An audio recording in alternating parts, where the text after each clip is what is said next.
Welcome to the Ages of Rock podcast with your hosts Bill Algie, Dennis Talbot, and Alan Tate. We are three guys who have one thing in common, a love of rock and roll. Our goal is to talk about all things rock. We hope you find this show intriguing, funny, and occasionally highly opinionated. Enjoy! Hey folks, this is episode number 276, and we have my new friend Brynn Arnes here from the band FLIPP. How are you? No complaints whatsoever. Well, my daughter leaves officially tonight from Minneapolis to Portland. She just turned 18 and she's moving today. Which Portland? That's kind of a big deal. Which Portland is she moving to? Huh? Portland, Oregon. Portland, Oregon. Yeah. Right. She going to college? Not to start out with. No. She's just going to go. Right. Just on. up and heading to Oregon? Yep. Wow. That's pretty cool. I spent a lot of time there in the late 90s and 2000s up in Seattle and Oregon doing a lot of rock stuff. With Everclear artists from there and guys from Pearl Jam and TKO in Seattle. Right on. Well, we will get to Everclear. I love that area. Yeah. Does she have some musical abilities as well? She's a painter, and Oh. she has done phenomenally well with it. You think she might ever get to open for Kiss? That's so great. Good one. Wow. My favorite band, and I take shots at them every chance I get. Wow.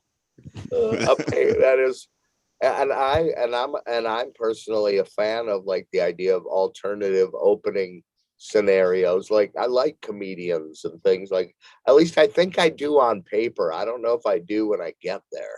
I saw Jim Brewer, I think that's his name. Yeah, he opened for Metallica when I saw them in 2019.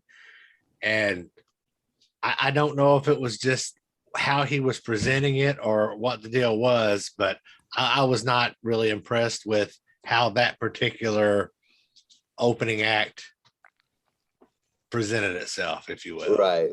It didn't translate well. Yeah, it didn't translate. Well, it didn't translate well to me. I had other friends that said they thought it was great. You know, to each their own, I suppose. It's too bad that the three of us saw Kiss when the painter opened for them. And, you know, the first time I saw it, I was kind of, I don't know. And I thought it was pretty cool by the time it was over and you figured out what he was painting. But by the time I'd seen the guy the third time, I'm like, yeah, well, once was plenty. it's too bad that Kiss didn't start this early on back in the 70s. You know, they could have Bob Ross travel with it. He's like, here's a happy little tree.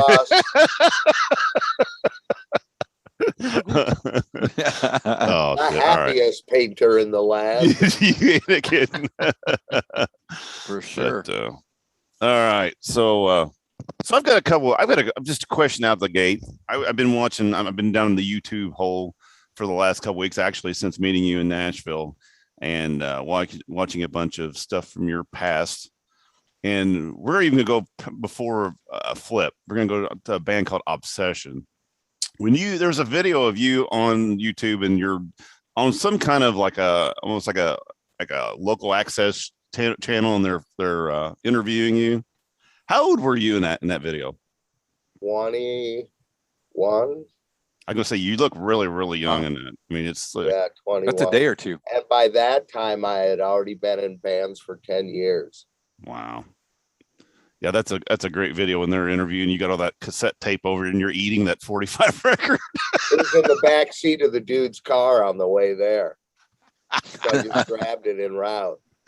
That's funny. Yeah, you look super duper young in there, and I was like going, because that's, you know, I started playing back in in college, playing in 83. So it looked about that kind of time, and that was right. I think you're dead on it. 83 would be my guess. 82, 83. Wow. And we were opened up for Dio and Twisted Sister. That's so cool. That song is awesome too. I'd never heard that song before, and I was listening to it and I thought that's a killer song. Look closely at a lot of the things I'm wearing in 1983. The band in 83 went to Los Angeles and we played Madame Wong's. We played the Electric Acid. That might have been Flip. But whatever, all the Bizarres, whatever the places were called. And there was a big promoter in town that used to promote my band Obsession and play a lot of outdoor and indoor ballroom gigs, like literally holdovers from Jerry Lee Lewis days, right? Basically giant barns in the Midwest where the floors were often built on top of tire tractors. So when they brought cattle in for the cow shows, the floors could deal with it and they wouldn't crumble and shit. Pretty cool. I hope I remember where I'm going with this. Oh, so a guy named Steve Roberg booked us in all these areas out here in what's known as the 5-state area back then. Well, he ended up moving to Los Angeles. And when my band moved to Los Angeles, there was no ties with us and him going to Los Angeles, but he was always with these guys and they were like in the front row. And it turns out it was all the guys in Motley Crue. Now we were all original. We didn't do any covers except for one. We did a really stepped up version of Smoking in the Boys Room. Wow. Which was before they did it. And the drummer we used to play with in Minneapolis, you can look this up, that Steve Roberg promoted, was a band called Chameleon. And he had a drum set that would flip and go around. And Steve Roberg ended up becoming good buddies with all the guys in Motley Crue and gave them like Chameleon's drum set and little pieces from this band and little pieces from that band. So you're saying that all the Motley Crue's ideas weren't original? I love that. I love that. Have you ever seen the Cheap Trick interview, the fake Behind the Music, where Bunny Carlos is talking about Gene and Paul? And he goes, yeah, when Bunny's pretending his dad was like Bozo the Clown and he's the son of Bozo the Clown or whatever.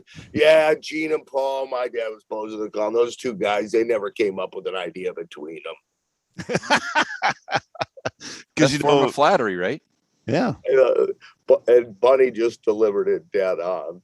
That's funny because Nicky goes around saying that Kiss stole all their ideas of the crane, and all that stuff. It's like, wait a minute, you guys, everybody steals everything. Nobody. So there's not an original idea around. And if you look at 9/10 of that stuff, it came very organically. Like the first bands to use ramps were the first band that realized they had ramps in their rental truck. The first band to use a lift on stage was the first band that went, hey, there's fucking always lifts at the shows. We should use them. Yep. That's great ideas. I mean, they really are good ideas. Yeah, but it's pretty, they usually are reverse engineered in that way. Alice Cooper, let's do feather pillows, right? Why? Because they're at the hotel. Let's cover the whole band in bed sheets. Why? Because we have them from where? The hotel. That's literally the Holiday Inn is going, damn it. That's why the Holiday Inn used to stamp their sheets, right? you can put our shit on your stage, but it's gonna say Holiday Inn, damn it. Yeah, totally.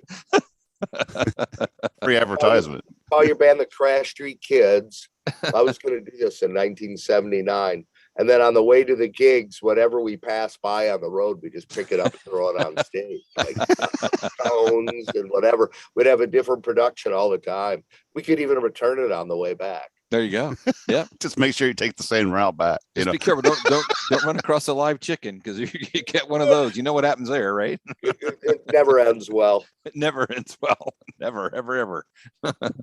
For the chicken or the artist. That's great. Hilarious. So Brynn, where did you get the black and white face paint? Who did you steal that from? Where did that come from? Totally, 100% stolen. A guy. So literally, I started my first band when I was in the 5th grade, and this would have been 1969, 1970. And there in my town in North St. Paul, back in those days, if you had one band in your town, it was a big freaking deal. You guys remember it. One band, you know, now there's like 5 in every household. But anyway, there was this guy named Johnny Johnson who turned me on to Kiss, by the way. I got the first Kiss record a week before it was in the stores from Columbia House Records, when you could get it a week in advance, like along with the sampler albums and stuff. If you liked Alice Cooper, Muscle of Love, you might like that kind of deal. And we got it before that in the first Dolls album through Johnny Johnson. He had a band called Diamond, and he used to paint his face half black, half white. Shit, I used to have a picture of him I'm in Hole in the Wall Studios right now, my personal overdub studio. Oh, I have something kind of fun here. I'm in my jammies. Like, well, we're glad you're wearing pants. Anytime anybody gets a step up, I'm moving up. It's a step in the right direction. Anytime anybody gets up and starts walking around, we all go, there you go. Hey, look at that. Wow. That's awesome. Give me a break. Gotta try to put it in. So everything's backwards. That's pretty cool. Bill of Coin. That's very cool. Isn't he beautiful? So is that one of those like Kiss trading cards with the Bill of Coin? Yeah, well, Flip had a ton of trading cards, and we had these made for his memorial. Oh, how cool! How cool! Yeah, neat. That's pretty cool. So okay, what were we talking about though? The black and white makeup. So you took it from makeup. I bet it was cool what we were talking about. Yeah, I took it from Johnny Johnson. I took it from Johnny Johnson, and I remember thinking when I was a kid, if I were to join Kiss, that's what I would do. I would do, like, God, if they asked me to join, you know, I'd do Johnny Johnson's makeup. So when we did the My Generation video on a whim, I was hired to write songs by RCA Records for a guy, went to the studio. I'd never even, thank God, sang before in my whole life. The guy didn't finish the songs. One of them was a version of My Generation that was my, like, what would it be like if Sonic Youth meets Tom Petty or something did My Generation, like a really drugged out Tom Petty version, if you've ever seen our My Generation thing. And on a whim, the makeup was there and I put it on. And the two guys who did the demo, Cherry Forever, who plays bass in it, him and I have been playing together since 1979, and we still play together to this day. And Kilo, he owned the studio, so he played drums on all this stuff, and the guy didn't come and finish everything, so I wasn't going to return to New York with unfinished works. I wasn't going to show up, you know, getting paid good money by a good record company to write songs for somebody and come back. Yeah, sorry, he didn't sing on this one. So I just did it myself. And then my buddy, who just is a lighting LD guy, had just gotten a brand new lighting system. And he goes, hey, Brynn, you got anything I can film? So literally that video was shot in the warehouse living room. And we duct taped a peephole from an old broken door in back of the warehouse onto a camera. And if you watch the beginning of the My Generation video, the bass player comes out of the video like this because he had to hit record. That's great. So that was our first motion, and it was one of those video cassettes in a camera with a duct tape peephole on it on macro zoom, so it would go through the little peephole. I was living in New York City at that time, moved back to New York.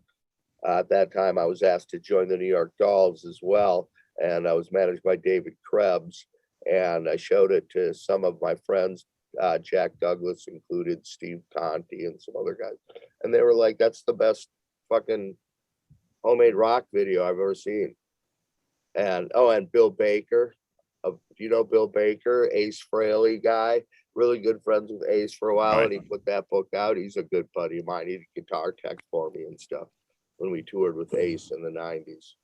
And where am I going with this? Anyway, so the black and white makeup. That's where that came from. And then it just stuck. And then Flip happened. And believe it or not, we got signed to Walt Disney. They suggested I don't wear it because it was too restrictive. And they were right in a lot of ways, because you look, if you get too much of just the black side, it's like really ugly, really unattractive. Right. There's no definition. You can't really see anything. It's just, and not good, bad. But so anyway. And then when Bill came back on, I said, do you think I should do the makeup? He goes, do you want to? I go, it's worth a try.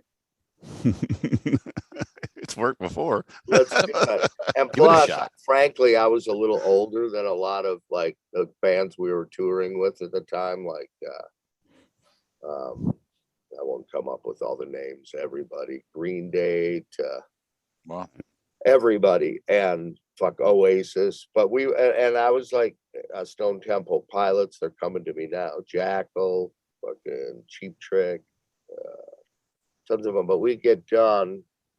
Miles Kennedy and his first band, what were they called? Alter Bridge. Alter Bridge. Yeah, Alter Bridge. Right. No, the one before that. Yeah, what was the one before that? That was before that. Shit. What was that? Oh, that's good about him. Miles and I got along great. Oh, he's a great here off fun. What a great dude. And he's the real deal, man. You mean his work with Slash is really, really good too. His work period with that. Yeah, all of it. Slash should be very pleased to have him. Yeah. Because you know when you get that sense, like when you watch Hendrix play and it's just or Kurt Cobain, it's like undeniable running through their bodies through and through. It's like Johnny Cash. It's undeniable. It can't be. Citizen Swing. That would be it. He has that. Johnny Thunders has that. Was it Citizen Swing? No. Okay, that was the second band. Some 2 release studios, and then he was. Shit. He didn't said he went to the. It was us, Everclear, them, and American Hi-Fi. Cosmic Dust, Sizzling String. Miles Kennedy. After Journey left Cosmic Dust or Sizzling String. I'm just trying to figure. The Mayfield 4. Yes. Okay, there you go. I would have never guessed that one. Good night. Yeah, Mayfield 4. There you go. you can rest now. That should have bugged me forever. Oh, that's what the internet's great for, because we would have 10 years or 20 years ago, we'd be sitting around fucking scratching our balls all night going, what the hell is it even? Actors. Like you start talking about movies, that one guy, and he's in that movie with that other lady, and then you get the lady and you gotta somehow get back to the guy. Been there, done Kevin that. Bacon. It always goes back to Kevin Bacon. That's awesome. Kevin Bacon on a bender. So one thing that I did notice, through the obsession and then through early Flip and all that thing, there's one common denominator watching that. Not only not the makeup, but the Coyote Hondo. That is really cool. So I remember when I was back in early 80s, we had a guitar shop in our town, and they sold a lot of these Japanese copies. They had Electra, which I was into Electras, and then they had the Hondos. Dude, I had my first real quote unquote real guitars, an Electra Les Paul Special. Yeah, and they were awesome. Those guitars were built like tanks. They played good. Yep, that's it. That's interesting. There is so much to tell. This So guitar, you are correct, was given to me. It was the very first one made. You know who Alan Rogan is? He was the guitar tech for George Harrison, Billy Gibbons, right. Young George Harrison. Did I say Eric Clapton?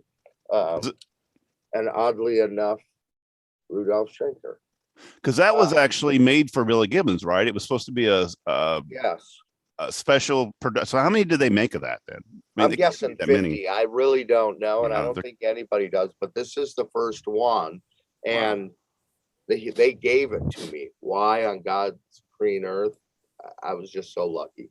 Now, if you're on the back of the old ZZ Top albums, there was always a coyote, a silhouette of a coyote howling in the moon.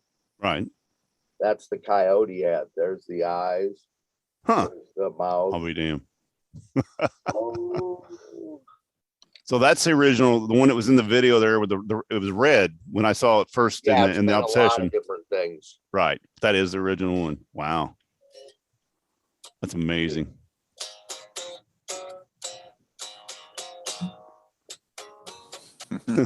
So that guitar's seen a lot of shit then, what you're saying. A lot of gigs.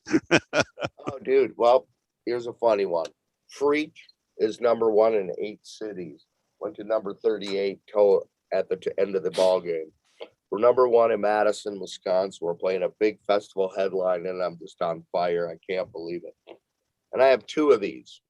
I have another red one. I've had probably 15 over the years, but I've always managed to hang on to this one that's for some reason 10 million times better than the rest. Now, if you take a look at this end here. Oh, gosh. It's been in war. It's kind of war. Did you drop that once or twice? More than dropped. So we're playing a gig.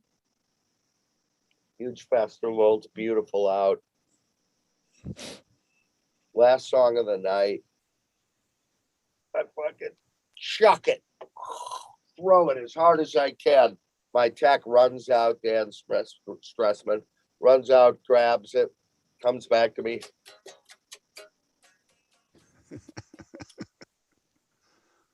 Do it again. I do it 3 times. After the 3rd time, he goes, Brynn, please don't do that again.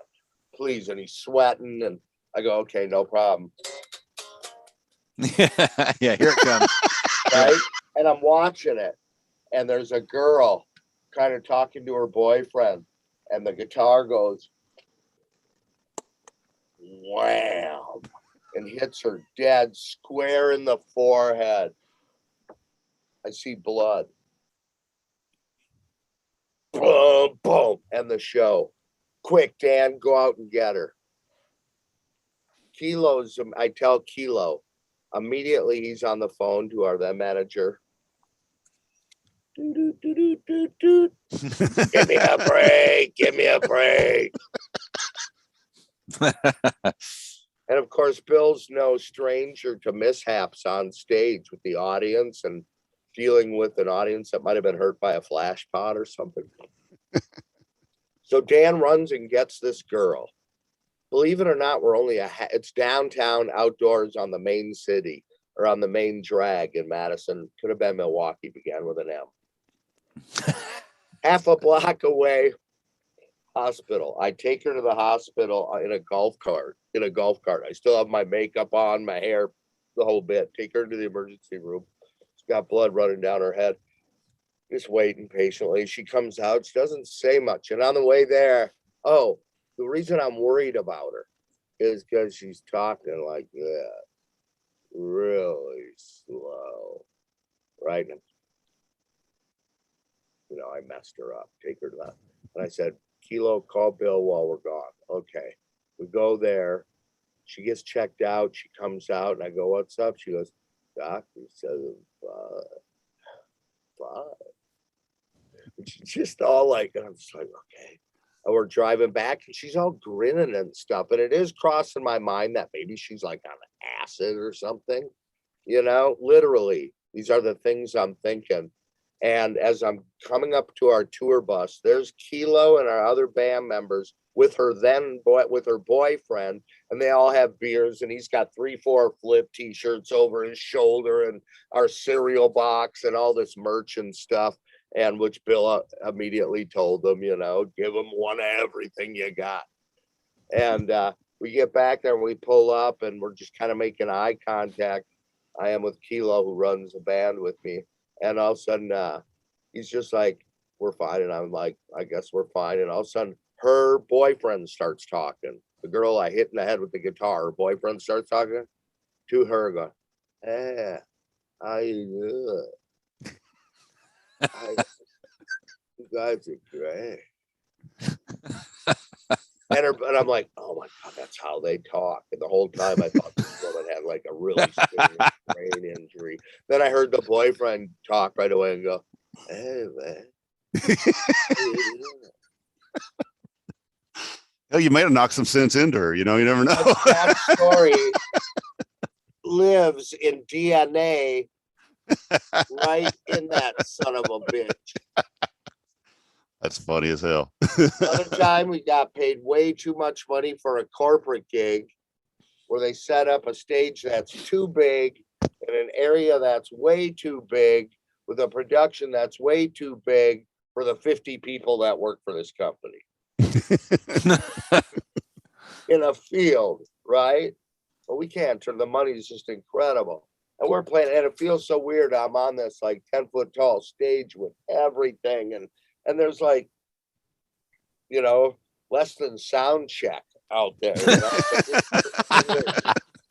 So I ran back, and over the top of their heads, I yard jarred this thing, and I threw it, and it stuck in the field. And then I jumped off the stage and ran up to it while it was still sticking out of the ground, going.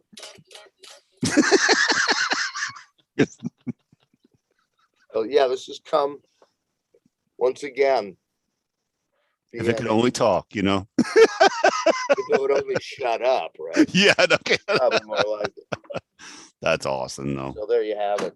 Quick questions, long answers. So those people that, you know, would sit around and go, man, Hondos are junk, and, you know, fuck those guys. You know, they don't, those guitars were good. I mean, the early Japanese guitars, especially in the early 70s, those things were in the late 70s. They were well-made guitars. I mean, extremely well-made. Guitars and cars.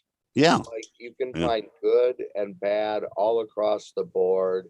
Right. If you're looking for some kind of super double extra magic thing, it kind of doesn't exist. Yeah. If it does, you know what? If you can't play a $90 Telecaster, you can't play. Right. It's got nothing to do with the Telecaster. You can't play a Squire or something. Right. Oh, I love those. Those are just like those old Sears looking. I started out on a guitar like that. You look at my very first live and in concert photograph, I'm playing this. Wow. And we had fog on the ground and we had a pillow fight. I was in the 6th grade, and the alternative music, the folk music teacher was then called folk, not acoustic music. And my first one was let us have a concert. Yeah. Yeah. I had Coolest a teacher ever right there. no name $25 guitar. You know, it was probably from Sears or some kind of shit like that. You know, it was and I tell you, neck was bent as hell. You know, you learn to play that, you could. The action on that thing was probably terrible. But you learn to play it, you could play anything. This is the best sounding bass. I don't even bother putting the 4th string on it. Is that silver? Beautiful. Is that silver tone? Is that a silver tone or what is it? I don't. Yeah, it's like a K, but it says tempo. So I think Okay. it's like, there was probably a tempo music store in Florida or something. You know? Sure. Yeah, it looks like an old silver tone's what it looks like though. Yeah, that's cool. Yeah, there's a lot of. It sounds just incredible. Yeah, a lot of cool guitars like that. I'm really into, if I could take my camera around and show you my recording room over here. Right now I have 3 60s different solid state. One's an Almo, one's doesn't have a logo. It was called a Barclay, and they're like those 7 to 12 watt amps, Right. with a single 6 watt or 6-inch speaker or 8-inch, and dime them, and there's back just and just turn barely, just have the tone barely on, and you get this. Oh God, I'm loving it right now. That's what I'm super into. Cheap, grungy 60s, early 60s, lo-fi, but not. I mean, I guess you'd call it lo-fi, but when you record it, it comes out so big. I could be high too. So what are you working on then? You say you're in the record. Are you working on some new music? Or some stolen music that sounds new? I wish I could play something. I'd play something for you right now. Flip is making a new record right now called Too Dumb to Quit. Awesome. And that should be the band that Dennis and Alan named. I know, Too Dumb to Quit.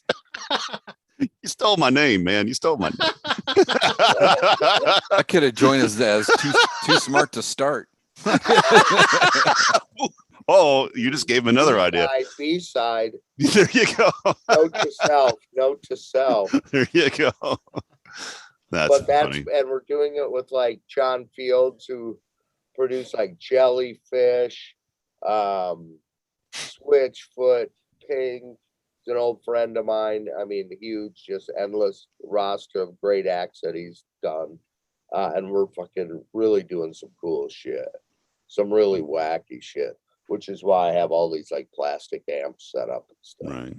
That's awesome. Like I said, I went through a lot of your stuff, and I'd forgot the Oddfellows. I'd forgot you'd done that. I was listening to some of that this week, and you go through all your catalog of music. There's some great stuff in there. I really enjoy it. I've been enjoying the shit out of it. And I said to get some new Flip. After Flip ended, I took a break and became a full-time, very dedicated father and producer. I put together a band called the FUps. Bunch of kids, got them signed to Capitol Records. Another band, Dennis and Alan could be. Yeah, could have been an Alan too. Yeah.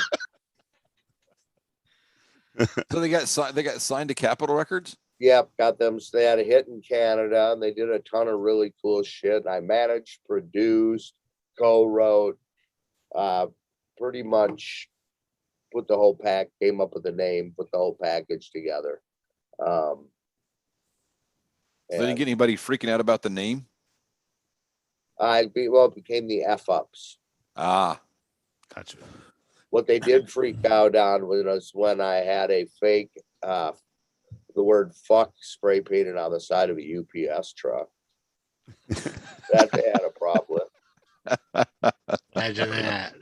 But they didn't have a problem when the first time I brought them into the studio, instead of bringing them into a really expensive, top-notch place, I brought them into a slightly lower level place a really good friend of mine owned.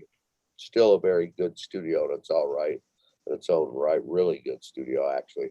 But I wanted to go in there so they could get used to, like, what's this button do? What does that do? I didn't want to waste that. And I wanted them to know that that's what this session was for, so they could just try anything and get all their questions out of the way in one day. Well, we got down and it went well, and we ended up recording 3 songs just for the hell of it and everything, just right out of the gate. Well, after we were done, the owner, Bob Pickering, came up to me, wanted to know how it went. Great, blah, blah, blah. I go, Bob, would you have a problem calling the newspaper tomorrow and saying the FUps were in your studio last night and stole a bunch of shit? He goes, no, I wouldn't have a problem with that. So he did that. It was just this whole thing based on, it was complete Malcolm McLaren, like doing if Malcolm McLaren and the Sex Pistols were a reality, like right. If it were actually a reality, I was like, I'm gonna fucking try that and do what they say they did, but I'm gonna actually try to do it. Like, use their script that is actually made up by them, but I'm gonna make it a reality. And it went really well. So and at that time also wrote songs for Patty Austin, Cheap Trick, worked with Charlie Farron from Joe Perry's band, produced Joe Perry, put out a line of amplifiers called the Brynn Co. Produced tons of different stuff, co-wrote tons of different stuff. That's cool. I wish I could. I noticed reading up a little bit today that you had recorded in, did you record in Paisley Park Studios? Very first guy to ever record at Paisley Park Studios. Can you talk about that a little bit? I think that's I'd super love cool to, because it was with Mick Ronson. Mick Ronson was producing my band at the time, band called Funhouse, which subsequently became the band that moved to New York and then changed its name to Rattlin' Bones. It was very sort of Black Crowes before the Black Crowes, so to speak. And so, yeah, we were the first band to record in there with Mick Ronson, and him and I got along just right up to the very end. And even after I moved to New York, him and I stayed in touch, I'm really pleased to say. And I will tell you a funny story about that. And I've told it before, but I was young and it was remarkable, and it still is remarkable. Like the bottom of one of those Freezy Pops, all the really good stuff that's left at the bottom, that'll always be good. So is this story. We're standing there, and I'm managed by a guy named Herbgarten. And I could ADD on Herbgarten. He managed Don McLean, Buffy St. Marie, Bob Dylan, Bill Cosby, lived in the basement of the Kettle of Fish in New York City in the early 60s. He's the guy who coined the phrase singer-songwriter when they could no longer use the name folk music or protest music in the late 60s in Washington Square Park. And they couldn't advertise their bands because it was all called folk and/or / which simply at that time meant protest music. So they put a stop to that. And then they asked Herb, how are you going to promote your acts? He goes, I'd call them singer-songwriters. And that's how that name came to be. But this guy was one of my favorite managers of all time. And he knew Mick Ronson and I would get along really good. Herbgarten was a Woodstock guy. Great big giant Santa Claus looking dude, right? Just classic manager from the classic mold. So we're at Paisley Park and we've recorded a bunch and it's going really well. And it's myself, Mick Ronson, and Herbgarten standing in the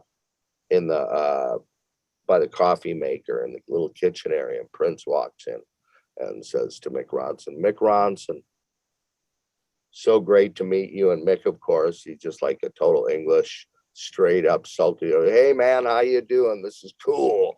You know, that's how Mick Ronson was. He was just like like a dude at a kegger party. That's what he was like. That's what he was. And yeah, nice to meet you. And Prince, I'd like you to meet Brynn Arnes, best natural guitar player I've ever met my whole life. And I just like, what? Fuck. I feel like a heel. So I kind of put my hand out and I realize I'm being timid. So it comes out kind of limpy. Like I don't really want to meet him. And I'm not, it's just this micro moment and I'm fucking it up royal, right? And then he turns to my big manager, Herbgarten. Herb's standing there like this with his giant Santa Claus beard and his gray hair all over. And he's probably got like fucking, he used to go to this Chinese place here where he could buy fortune cookies before they were folded, and he'd buy sacks of them. So they were these giant discs of fortune cookies, just flat, so he'd have a bag and he probably had crumbs in his beard. And he's standing there like this, and Prince looks at him and Herb's just looking right at him, doesn't say a word. Herb finally goes, you don't recognize me? And Prince goes, should I? He goes, you're Prince, right? Under a cherry moon. Prince goes, yeah. He goes, I'm the guy who bought it. Like Prince should know who bought it, that like it sold one copy, so he should know who that would be. It only sold one. And I just like, was I already like freaking out? I just, in my mind, I turned into a puddle, like, was it the Terminator or something? And I remember walking back to the control room and I hear Mick's Cuban heels, short little guy behind me, click, click, click. And I walk onto the carpet of the control room and I turn around and I see Mick. I go, we're out of here, aren't we? It's done. It's over. And Mick looks at me and goes, Brynn, that was the greatest fucking thing I've ever seen. You fucking loved it. Mick was like, no, that was so great. Good grief. He was totally serious. No, Brynn, that's the greatest. I fucking love Herb. Sometime Herb managed like Buck Henry and all the first writers of the first SNL writer staff. That's including crazy. Buzzy Linhard, who you might remember, with Chevy Chase, Right. Modern Problems, Groove Tube. Do you remember the movie The Groove Tube? I love that movie. Yeah. Yeah, that's Buzzy Linhart running naked. Right. Yeah, he used to live with me in New York. How crazy. That's a great story. A beautiful guy, Buzzy. He just moved on. Whatever the right terminology is there. He's passed away. He was a fucking gem. That guy was a gem. I'm losing it. Work with me, guys. Bring me So back. when Back in. so how long do you think it, I'm sorry. I wanted to we kind of jumped ahead. I wanted to go back and talk about how you got into the MTV with the videotape and got your song on the air. Oh, so after, I told you all those guys had seen my video, the Dolls guys, Bill Baker. Bill Baker had a buddy, and if you know Bill Baker well and knew him early on, he was big into early videos. Like I would get sensational Alex Harvey band videos from him and shit. Slade videos from 72. The first run of all the Kiss videos, Kiss Vision, way, way, way early on, right out of New Jersey. You guys are probably aware of it more than I am. Anyway, Bill Baker goes, I got this guy at MTV who does color correction. If you give him your video, you can make it better and sync up the sound, because I literally set up 2 VCRs and a CD player and sat in my New York apartment. So for this was a bong. And hit play and record and hope it sunk. Fuck.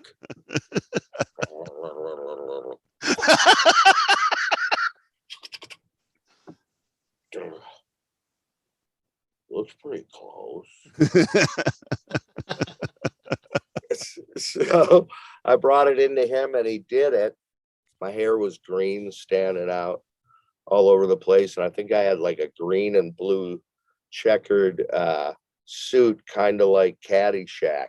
And he color corrected the video, did a great job. And again, he was so complimentary that I was just surprised. And as I'm leaving Viacom building on 48th Street and Broadway, the Viacom building where MTV and VH1 was housed, there was one of those big black pin boards with the white letters on it, right? And a tourist group is going into the Viacom building at the exact same time. I see that blackboard. It says Vicky Augill, program director, MTV, 22nd floor. I think it was 22nd floor. And all these people are walking in, and I got this video. This guy just said nice things about my video. My guitar tech, who's also Ace Frehley's guitar tech, who we're doing shows with right now, tells me it's really good. And I got asked to be in the New York Dolls, and those guys are all telling me it's really good. And I'm gonna fucking sneak in. This is the ticker tape going through my mind. So I got her name. I get in the elevator. I go up to the 22nd floor, going up, hold my thing. I can see it like a bad David Lee Roth video in my head. There's other people in the elevator, and I get out, and I can see perfectly the receptionist sitting at an empty desk because there's nobody in there by herself. And she goes, "Can I help you?" I said, "Yeah, my name is Brynn Arnes. I'm here supposed to deliver this video to Vicky Augill." Goes, "Okay, hold on. I'll be right back." Gets up, walks down the aisle, comes back. "She'll be right here." Like, fuck, I can't believe I got this far. I'm just like, sit there. I got no plan. This woman walks, literally, I'm like going, and I'm going, I'm so fucking glad I just said, what the hell? I just did this, And she's walking down at me, and I'm stoned. And I'm sure my eyes were like, red and stuff. And she looks at me, and my hair's blue, like I said, and I got the Rodney Dangerfield on, and she goes like this at me. I remember it perfectly. She's like shaking her head no, and I look at her and I go.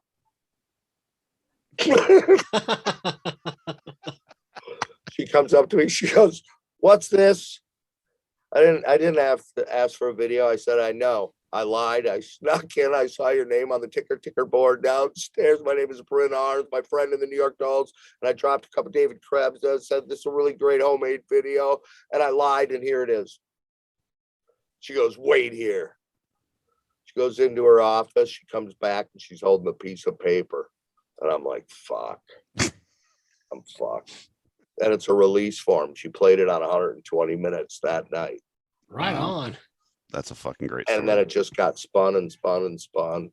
And then I had to learn I never learned how to sing. I had to become the front man of a band, which I'd never even sang a single backup vocal before that. That's crazy. So that's when I moved back to Minneapolis, kind of to put the band together, because I had to use the guys I used on the demos for the other band for RCA Records, which was as a working title called Heavy Syrup. See what happens That's when you get how I high? and that's where I got the black white face. And see, that's what happens when you get high. Some shit happens like that. Are you familiar with us and the helicopter stunts? I don't know if you're I'm in Minneapolis and General Mills is out here. 2 different times we played festival, 15,000 people in Edge Fest. You remember those in the 90s probably. Hired a helicopter and we put out an album called Flip Live in a Cereal Box. I should have one close. Flip Live in a Cereal Box. So we hired a helicopter to drop a ton Flippos on the audience while we were playing. Literally a ton. From a helicopter. I copied the idea from Black Oak, Arkansas, Cal Jam 1. They dropped sun visors on the audience. And it's like one day. Beats dropping turkeys. Yeah. Again. So here's the Flip cereal box. A CD came in it. That's cool. That's pretty cool. Really cool. And then we also did it at the Taste of Chicago when we were on tour with Cheap Trick. And I was standing backstage while Cheap Trick was playing with Larry Mazer. And if you know Larry, he also had kind of funny hair. And there was cereal in it. And our pilot had got arrested for littering. We got arrested for littering, but they only arrested the pilot and the guy who was dropping the cereal for us. And Larry Mazer's just like, how the hell do you do this? Where he just couldn't get over how. And I said, Larry, you play enough shows, and some guy inevitably comes backstage after the show and says, hey, Brynn, you ever need like a llama? I got a llama. You know, it's just like the ramps and the other thing. I was gonna say, if you got it, you use it. Yeah, hey, dude, I'm not lying, man. Yeah. I got a helicopter. You ever fucking need a helicopter? So he gets arrested in Chicago. Rick Oakes was his name. He gets arrested in Chicago for doing it. Goes to jail for about an hour and a half. Unbeknownst to me, his dad was the ex-head judge of Chicago. He didn't stay long, did he? So needless to say, any flip show he wants to come into, he gets carte blanche. You know, shit. The man. A helicopter will get you everything. Bill, you're muted. You're muted, Bill. That's funny. And he gets all the merch he wants to, right? Yeah. He didn't have to take one in the head to get a bunch of merch, right? No, I've taken him in the head, but not for that. That's awesome. So when you're looking at getting this new flip music out, is it sometime soon? Some of it's in process, and I wish so bad I could figure out a way to play a little for you, and because I just don't know what it's going to sound like. We can't. Right now, I think we're 7 songs into what I'm hoping to be 12. Cool. Titles include What the Fuck? That's awesome. Starman. Well, we don't typically play music on this show, I but wouldn't either. I hate music. But when you are ready, A to Z Radio will be happy to play it. Yeah, he's already that, Bill Elam. If you're not looking at the video, you're missing out.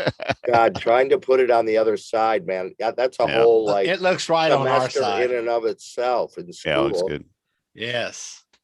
Yeah, we'll definitely be playing the guy that did the artwork for that's pretty cool, dude. Yeah, I bet he is too. That's what I did. I did get this in the mail this week. Oh, badass! Yeah, it's on. I didn't know it was on actually. The one of those records like that. I thought it was just a record, but it's actually a picture disc. Yeah, on EMP with Dave Ellefson. Yeah. So yeah, I just got that this week. Yep, just got that yesterday. So, or actually 2 days ago. Well, I talked to David yesterday as well. What are the odds? That's awesome. Well, I'm glad to hear there's new music coming out because I've been just enjoying the shit since Nashville. I was talking to. I don't know how to stop. Well, I was talking to Baco down there, and I said, I had met you, and I'd heard about Flip, but never really got in. I never really checked into it. then after meeting you down at the Rockin' Pod and just had a fun time talking to you, and it's like, man, I love, your personality is just infectious, not infective, but infectious. Well, it's probably it can be more than one thing. Right. But then when I got back, I started delving into it. I'm like, man, this shit, where was I? Where did I not hear? Why did I not hear about this shit? So I'm just digging the hell out of it. So well, isn't that cool? I just discovered the Walker Brothers, and I'm deep into it. That's crazy. Deep into Scott and the Walker Brothers. I prefer the Walker Brothers proper over Scott solo, but there's some Scotts. I mean, dude, that's from like what, 66, and I just found it. It's just like it's so great to be able to find. It is. It's really cool to find stuff that you've never heard of before. Then you just start going down the rabbit hole, and there's other acts that are similar or have some association to them, and you can go forever. So music is awesome. I love music. Finding new crazy rabbit hole. Go down to every member of Three Dog Nights rabbit hole, specifically the bass player and the keyboard player. Like they're the greatest in the whole wide world, man. To me, damn. Well, Bill's got a question. Greg, guess who's another great rabbit hole? Cool. Yeah. I see Bill keeps trying to ask a question. We keep sorry. Go ahead, Bill. Well, you said you like listening to music. What are you listening to music on? Are you a vinyl lover? Do you listen to Do you listen to Yeah, you. I know that other jackass. I know the other jackass. Hey, what are you doing, man? What are you doing? Really, AM radio in the car.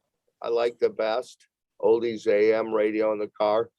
Most of the music I listen to is either coming off of whatever at the top of my YouTube feed and whatever I've been listening to or digging into. Mike Bloomfield lately. So nothing specific. No, I don't even have a freaking CD player, but I'm in a studio all the time. This is really my home studio is my real listening environment. That's where I listen to almost everything. And I don't have my favorite formats. If I don't lose it. Cassettes were my favorite format. If I can just dial it up anywhere, it's my favorite format, at least for that moment. Nice. That's awesome. Well, I have one more question for you. Sure. I seen on your Wikipedia page that you have affiliation with Everclear. Yeah. You want to talk about some of that? Yeah, I toured with them a lot. Co-wrote the number 38 hit flip hit Freak with Art. Co-produced our record on Columbia Records, Artemis Records, Daniel Goldberg with Art.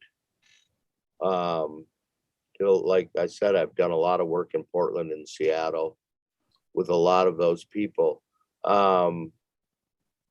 Craig, Kilo, the drummer from Flip, after Flip joined Everclear. When Craig left Everclear, he joined Flip. I swear to goodness. And awesome. Craig Montoya, the bass player for Everclear, great. And really, that's about it. Although the main reason one of the reasons I was in Seattle was I co-manage and produce an artist on Big Machine Records that I got signed to Big Machine. His name is Brock Gagne. It's old school country, not fake old school country. Okay. It's like really Brock Gagne, please, after this, just give it a quick dial up. You'll freaking love it. He's doing gangbusters right now and just went out on tour. His first tour, where was I going with this? Nashville, Brock Gagne, producing and managing him. I forgot. Imagine that. In 1970s, we still got hash from guys that were coming back from Vietnam with the gold stamps on it. Wow. So that's my excuse for today. Anyway. Well, that's awesome. But no, there was a really good point to all that, I'm sure. We'll find it. Yeah. Well, tell That's our awesome. audience how they can find Flip or whatever else you would like to promote on the internet. Well, I don't really.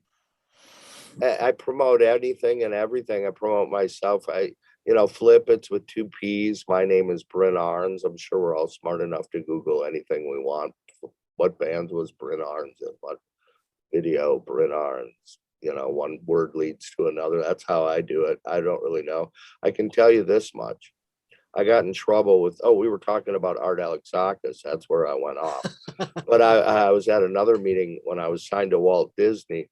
And I went into this meeting and they said to me, and this has to do with CDs and plugging things.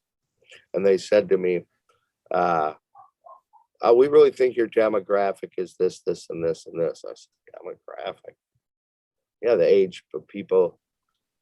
You mean the age of the what? People that will, you mean people, what you're saying. You just mean people. Yeah. Oh, okay. Said, because that word is just yucky. Demographic. I'm not down with that word.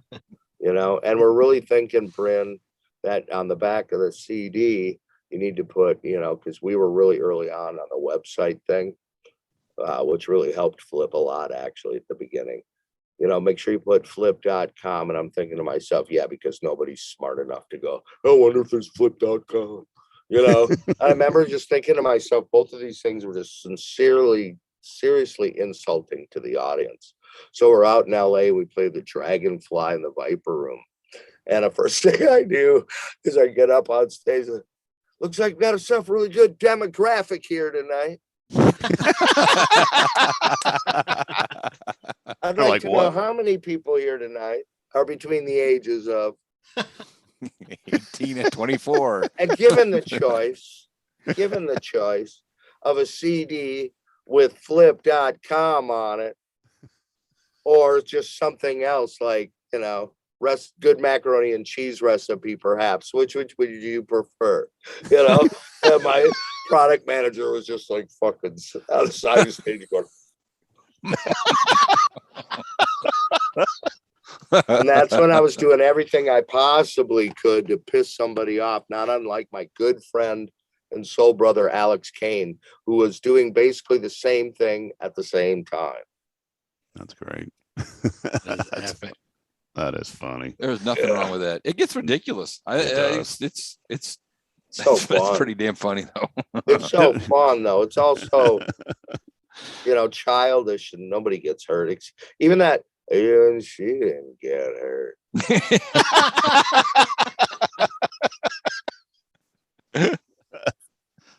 Oh shit. Brynn, we appreciate you coming on the show. Well, thanks for had a blast with you in freaking Nashville, dude. It's a thrill to meet you guys. That's right. I hope you're at the next Rockin' Pod. It's going to be even better.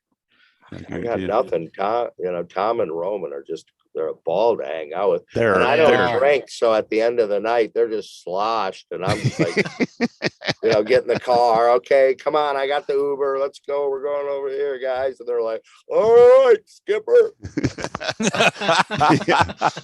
Yeah, I tell you, Tom and Roman are both—they're just down to earth, great guys. They're just fantastic. I've known him over the last. Well, Tom's been down there every time. Roman, that was his second trip down to Rockin' Pod, but every time I've talked to him and sit with him, they're just genuine, just super duper people. I mean, absolutely. I worked with Bill Coyne for 20 years. So all the time I ended up spending down in Hollywood, Florida with Bill, which was a lot of time.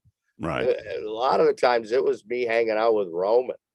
It's just like, God, I hope Bill's not like bummed that Roman, me and you want to go to the baseball game by ourselves. That's awesome. Okay. So much. Well, hang tight while I take us out of here. Y'all visit agesofrock.com, check out our social media and past episodes. And until next time, peace out.